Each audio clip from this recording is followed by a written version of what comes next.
Why else should you have a podcast show? But boy, it is cathartic as anything.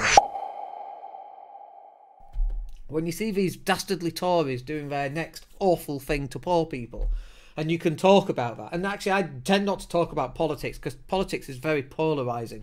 And whilst I'm happy to polarise people, I don't necessarily want to polarise people on politics or monarchy or COVID-19 or maybe Brexit, maybe not. You know, I kind of think if you voted Brexit, you're an idiot.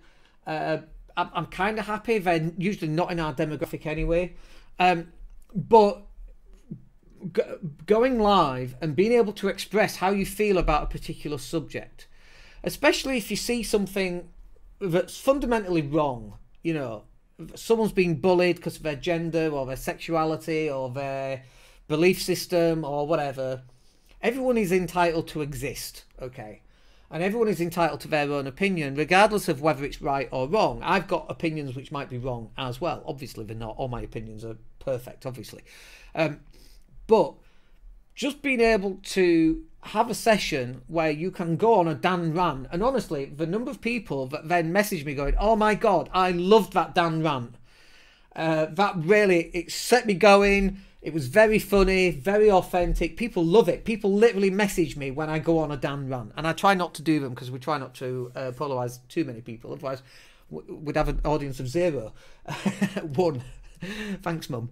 But being able to just talk about stuff and have a rant about something that's clearly bollocks, right?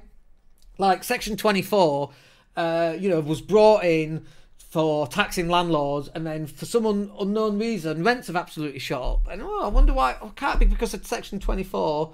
You know, having a rant about that, for example, obviously lots of landlords understand it, lots of non-landlords don't. And being able to express that, first of all, it's good for me because it's cathartic. And second of all, it enables other people to actually understand where we come from those sort of situations. And so you should be able to express yourself. I'm a great believer in that. And if you can express yourself in a way that appeals to a lot of people, then people can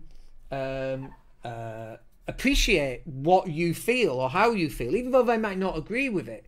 And then the other side of this is, for example, if I'm talking about, I mean, you know, Brexit's just ridiculous, isn't it? Food prices have gone up. I was reading last night about foods not being available in UK supermarkets, and the food that is, like fruit and veg, is, you know, not the best quality and so on. Like, that's just bonkers.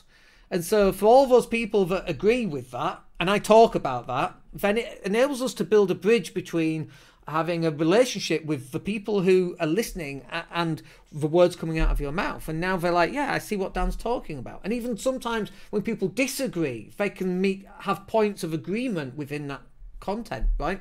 So not only is it cathartic, but it also allows people with similar opinions to go, yeah, Dan knows what he's talking about.